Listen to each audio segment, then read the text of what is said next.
Channel. ಏನಿಲ್ಲ, ಇವತ್ತು ಬೆಂಡೆಕಾಯ್ದು ಮೆಣಸ್ಕಾಯಿ ಮಾಡ್ತಾಯಿದ್ದೀನಿ. ಅದಕ್ಕೆ ಎಣ್ಣೆ ಇಟ್ಟಿದ್ದೀನಿ. ಎಣ್ಣೆಗೆ ಇವಾಗ ಸಾಸಿವೆ ಹಾಕ್ತೀನಿ, ಸ್ವಲ್ಪ ಜೀರಿಗೆ ಹಾಕ್ತೀನಿ, ಬೆಂಡೆಕಾಯಿ ಹಾಕಿದ್ದೀನಿ. ಅದು ಎಣ್ಣೆಲಿ ಸ್ವಲ್ಪ ಫ್ರೈ ಆಗಬೇಕು, ಅದರಲ್ಲೇ ಕುಕ್ಕು ಆಗಬೇಕು. ಅಷ್ಟರಲ್ಲಿ ಮಸಾಲಾಗೆ ರೆಡಿ ಮಾಡ್ತಾಯಿದ್ದೀನಿ. ಸ್ವಲ್ಪ ಈರುಳ್ಳಿ ಹಾಕಿದ್ದೀನಿ.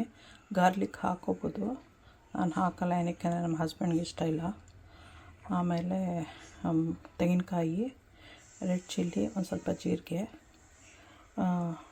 ಅಷ್ಟೇ ಹಾಕ್ಬಿಟ್ಟು ಗ್ರೈಂಡ್ ಮಾಡಬೇಕು. ಕೊತ್ತಂಬರಿ ಸೊಪ್ಪು ಕೊನೆಯಲ್ಲಿ ಹಾಕಬೇಕೆಲ್ಲ ಆದಮೇಲೆ. ಉಪ್ಪು ಒಂದು ಸ್ವಲ್ಪ, ತೆಂಗಿನಕಾಯಿ ಹಾಕಿದ್ದೀನಿ, ಸ್ವಲ್ಪ ಜೀರಿಗೆ, ಸ್ವಲ್ಪ ಚಿಲ್ಲಿ ಪೌಡರು, ನೀರು,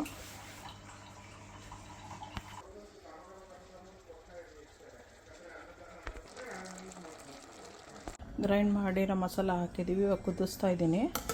ಆಮೇಲೆ ಕೊತ್ತಂಬರಿ ಸೊಪ್ಪು ಹಾಕಬೇಕಷ್ಟೆ, ಆವಾಗ ಮುಗಿಯತ್ತಿದ್ದು. ಚೆನ್ನಾಗಿರೋದೆ ಬೆಳ್ಳುಳ್ಳಿ ಹಾಕಿದ್ರೆ. ಬಟ್ ಮನೇಲಿರೋ ತಿನ್ನಲ್ಲ ಅಂದರೆ ಮಾಡೇನು ಪ್ರಯೋಜನ, ಅದರಿಂದ ನಾನು ಹಾಕ್ತಾಯಿಲ್ಲ. ಇವತ್ತು ನ್ಯೂ ಇಯರು, ಸೊ ದೇವಸ್ಥಾನಕ್ಕೆ ಹೋಗಿ ಬರ್ತೀವಿ, ಆಮೇಲೆ ಊಟ ಮಾಡ್ತೀವಿ. ಪ್ರತಿ ವರ್ಷವೂ ಸೇಮ್ ಮಾಡೋದು ನಾವು. ನ್ಯೂ ಇಯರ್ಗೆ ದೇವಸ್ಥಾನಕ್ಕೆ ಹೋಗ್ಬಿಟ್ಟು ಬರ್ತೀವಿ. ನಾನು ಸಣ್ಣೋಳಿರೋತ್ತಿಗೂ ಹಾಗೆ ಮಾಡ್ತಾಯಿದ್ದೆ, ನನ್ನ ಮಕ್ಳಿಗೂ ಹಾಗೆ ಕಲಿಸಿದ್ದೀನಿ, ಅವ್ರು ಹೋಗಬೇಕು ಅಂತ. ಸೊ ಹೋಗಿ ಬರ್ತೀವಿ, ಆಮೇಲೆ ಊಟ ಮಾಡ್ತೀವಿ.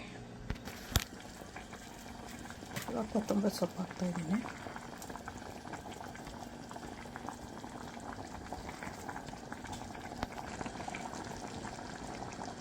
ಅನ್ನ ಹಾಕ್ತಾಯಿದ್ದೆ. ಅನ್ನ ಹಾಕಿದ್ಮೇಲೆ ಹಾಕ್ಕೊಂಡು ತಿನ್ಬೋದು. ಬಟ್ ಆದರೆ ದೇವಸ್ಥಾನಕ್ಕೆ ಹೋಗಿ ಬರ್ಬೇಕು ನಾವು. ಸಬ್ಸ್ಕ್ರೈಬ್ ಮಾಡಿ, ಲೈಕ್ ಮಾಡಿ, ಶೇರ್ ಮಾಡಿ, ಬೇರೆಯವ್ರಿಗೂ ಫಾರ್ವರ್ಡ್ ಮಾಡಿ. ಎಲ್ಲರೂ ನೋಡಲಿ, ಕಲ್ತ್ಕೊಳ್ಳಿ, ಬೇಗ ಮಾಡೋದು ಹೇಗೆ ಅಂತ ನೋಡಲಿ. ಓಕೆ, ಬಾಯ್, ಎಂಜಾಯ್.